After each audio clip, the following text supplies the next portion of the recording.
ప్రభాస్ దర్శకత్వంలో super star Mahesh Babu చేస్తున్న spider movie shooting చివరి దశకు చేరుకుంది. ఇది కంప్లీట్ అయిన వెంటనే కొరటాల శివతో సినిమాని మొదలు పెట్టనున్నారు.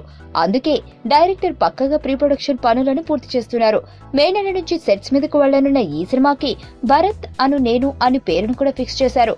లండన్ నుంచి ఇండియాకి వచ్చిన ఎన్ఆర్ఐ పాత్రలో ప్రిన్స్ కనిపించనున్నారు. ఇందులో కొత్త హీరోయిన్ ని టాలీవుడ్ కి పరిచయం చేయాలని కొరటాల శివ ప్రయత్నించారు. ధోని బయోపిక్ MS ధోని సినిమాలో నటించిన కైరా అద్వానీని హీరోయిన్ గా తీసుకునేందుకు సంప్రదింపులు జరిపారు. మహేష్ బాబు గురించి తెలుసుకున్న కైరా అద్వానీ ఈ సినిమాలో నటించడానికి గ్రీన్ సిగ్నల్ ఇచ్చినట్లు చిత్ర బృందం నేడు స్పష్టం చేసింది. కొరటాల మహేష్ కాంబినేషన్ లో వచ్చిన మొదటి సినిమా శ్రీమంతుడికి అద్భుతమైన పాటలను అందించిన రాక్ స్టార్ దేవిశ్రీ ప్రసాద్ ఈ మహేష్ 24వ మూవీ కూడా మంచి స్వరాలను ఇవ్వడంలో బిజీగా ఉన్నారు. డివివి దానియల్ నిర్మిస్తున్న ఈ సినిమాపై భారీ అంచనాలున్నాయి. నా పేరు ధనుష్ రిషి. అందరూ ముద్దుగా దరి దరి అని పిలుస్తుంటారు.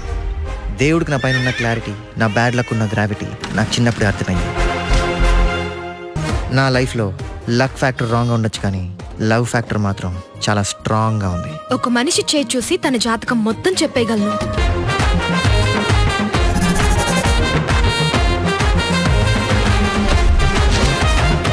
Coming soon.